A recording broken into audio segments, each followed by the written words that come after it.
What's up, co-reporters? Welcome back to my channel. It's time for a recap of what went down on, I think it's last week's episode of Teen Mom Next Chapter.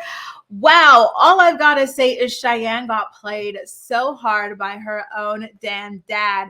He had Ashley shutting the door in her face on something that Cheyenne didn't even want for herself. Like, take this as a lesson, you guys. Do not let people talk you into things you don't even want for your damn self, okay? Because Lord have mercy. We're going to get into that as the recap, not the recap, the recap progresses, okay? But of course, let me just kind of like lay the groundwork on what it is that actually went down. So Cheyenne's father came over to her house and he basically asked her to fix the beef that she had with Ashley. And Cheyenne didn't want to like reconcile because Ashley had accused her of something really, really kind of like dramatic that kind of, affected like the way people thought about her integrity and whatnot. So what had happened was Ashley accused Cheyenne of faking being injured in like the shooting incident to get her body done. Meanwhile, the thing that happened is that there was a shooting incident and then Cheyenne did get her body done. This is something that she had admitted to on the show later on. But for Ashley to like act like, none of this happened, Cheyenne's lying just because she's so vain, I felt like was extremely foul. So I could see why Cheyenne would not want to reconcile with someone like that. I wouldn't. Okay. Now, speaking of Ashley, one thing about her that's so fascinating is that she is so like incredible with kids. I think she's one of like the people on this show, not just Teen Mom Next Chapter, but all the Teen Mom shows who speaks like the best to children and teenagers, like she's just really incredible. It's not these like PSAs like Leah where like she talks at her kid. It's not like, baby talk. It's just, she's really straight up and it's great. So it is incredible to see the difference between the way she's so wonderful with kids, but the way that she's so awful with people her own age, like, damn, Ashley, I wish you could be like that level-headed person all the time. And I say that because in this upcoming scene, she goes to the nail salon with her sister and her daughter, and her younger sister, Rosie, is with her for a bit because her mom needs time alone to grieve the death of her son. And so Ashley's just, explaining the situation to her and how like they need to be helpful to their mom and whatnot. And she's asking how she's liking being at her house. Like she was incredible with this girl. And I'm like, oh my God, like I just wish she could be like that with everybody because I think that that's who she is deep down. But because of all the other issues that she's got going on, it forces her to act like this totally other person who unfortunately is quite terrible, like, I don't know, just it's disappointing. It's sad whenever like people have this like really bad shell built up around them and you feel like they're really good people, like, in their heart of hearts. So next up, we are in Michigan where Tyler's therapists tell him to write a letter to his younger self that grew up in like, a certain trailer, and then like to go to that trailer and just like read the letter to himself and everything. And I guess it's just to show like where he was, all the anxieties and like the fears and the stresses and the trauma, and where he is now, overcoming all of that, succeeding in life, and just all of these like beautiful, wonderful things. I thought that was a brilliant exercise to propose to Tyler by the therapist and everything. And, I love how Tyler is always gung-ho to try anything. You know what I mean? Like he really is somebody who is serious about his healing.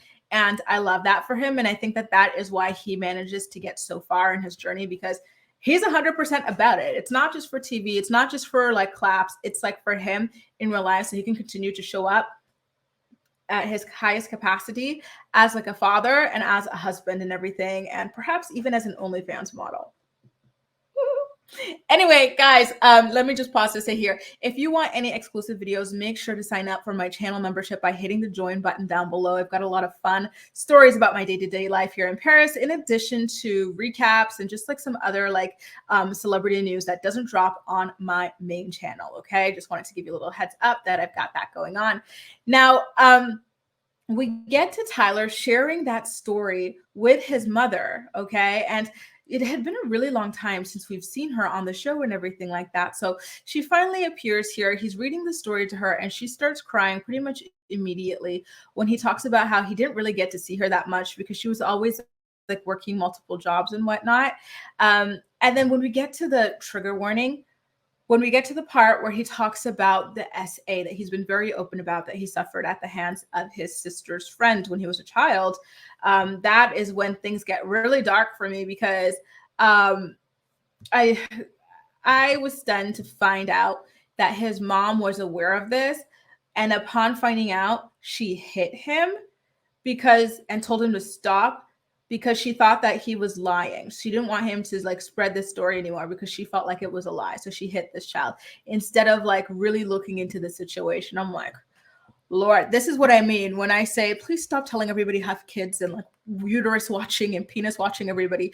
Not everybody should be having children. So many people are unfit. So many people are too ignorant to be having children. Like, stop encouraging this. You know what I mean? Like, this woman, she like, what? Like, look at the way that so many people or children suffer because their parents felt pressure to have kids that they didn't need to be having. You know what I mean? Oh God, sorry. That's my sister calling. I'll call her back later. I'm just gonna, you know what? Let me hang up this phone call. So yeah, that was really disappointing. It just, I'm thinking about the trauma that Tyler went through, when the actual situation was happening. And then outside of that, getting hit by his mom for like being brave enough to be open about what had happened to him. I just, I'm like, I don't know how he does it. Like, he's really, really incredible to just keep going and continues to be so open to these people in his life and everything like that, because there's no way it can be easy. Right now, let's get into Ryan's storyline. Okay. It should be Macy's storyline, but she is just not pulling her weight. So everything like, on her section of the show revolves around Ryan, his arrest, his alleged recovery and whatnot. So in the last week's episode, well, in the prior episode, she talked to Jen about like, Al-Anon and how Jade was going through it and really recommended it. And so they decided that they would be doing it as well. And then Jen had mentioned that she would be bringing Larry along. So now this week, we've got Jen and Larry debriefing after their first Al-Anon meeting and talking about how they need to stop trying to fix the problem, which is Ryan's addiction, and how they feel disappointed and hopeless, like due to everything that like, he's got going on with that, and how it seems like he really is never going to like, be able to kick this addiction.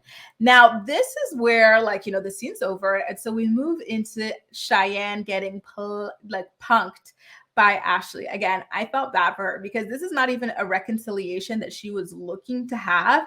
It was one that was forced upon her pretty much by all the people in her life. This is like another thing I can't stand in people. Like, why do you care that Cheyenne is beefing with Ashley? Like, Ashley is like a non-factor in you guys' life anyway. Like, Cheyenne's got plenty of friends, right? Why does it matter if she makes up with Ashley or not? Like, it's just foolish, but I digress. So thanks to the advice of her father, Cheyenne calls Ashley, who happens to be out to lunch with her mother, just like, having a good time, letting loose, having cocktails and whatnot. And let me tell you, when someone's been boozing a little bit, they get quite bold, right? And I think that is, something that we saw happen. So Cheyenne's like, can we talk? I just want to like, kind of like settle the dust between us and whatnot. And so at this point, Ashley is not playing with our girl, okay, with our Malibu Barbie. She's like, listen, I don't really have anything to say to you. I don't appreciate how you treated me. And that's as far as I want to take the combo. She's done and she hangs up. And so, what she's talking about in regards to the way that Cheyenne, quote unquote, treated her is that Cheyenne went on the reunion for Teen Mom family reunion and said that she would never do another show with Ashley after Ashley spit on Brianna. And then she uninvited her from the wedding. And so Ashley felt very like isolated.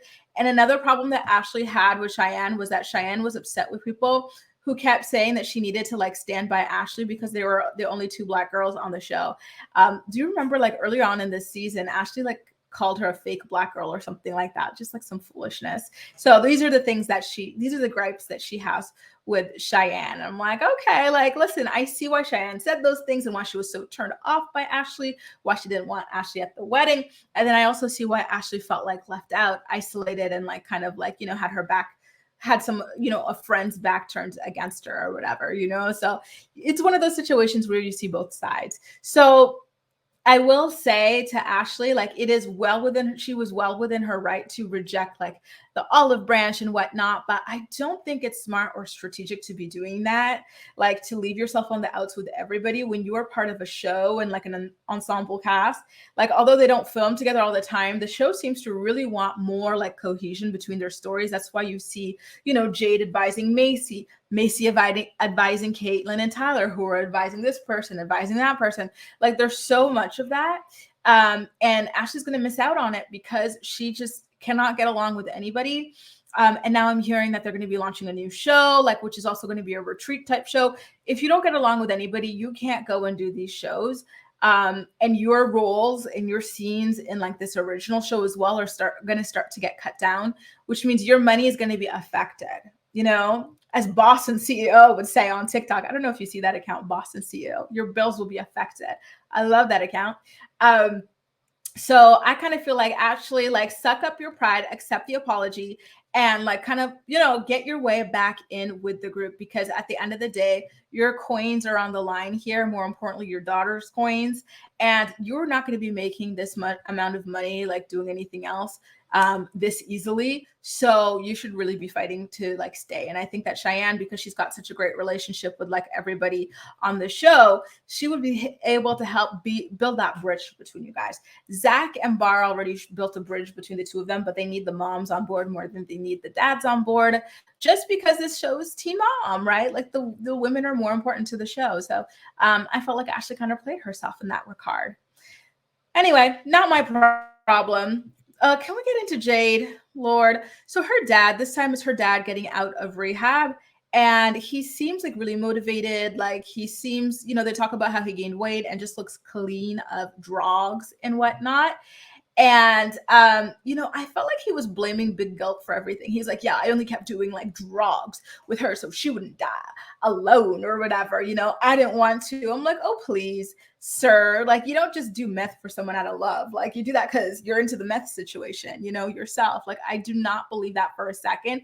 But Jade was falling for his BS hook, line, and sinker. I'm like, girl, why are you so down to believe this man but not your mom? You know, is it because you know your mom better than this man? Like, I think this guy is as full of shit as Big Gulp, you know, but she really wanted to believe this guy. I guess like at this point she's like, I need to believe in somebody between these two, and I'm choosing this guy, because how painful would it be to send two grown-ass people to rehab and neither of them take it seriously, right? Like maybe that's why she just wanted to have some kind of hope, and this was like the one person that she could like, you know, have that kind of hope in. I don't know. But either way, I feel bad for her. Every time I see her scenes, I'm like, you know, again, this is another case of people who have no business having children because society acts like everybody needs to be having them, you know? And now look at all the pain and trauma. Like this girl has to be the parent to her parents. She's got her own child to worry about, her own, you know, addict boyfriend to worry about, but then she's got to be like sending her parents in and out of rehab, visiting them,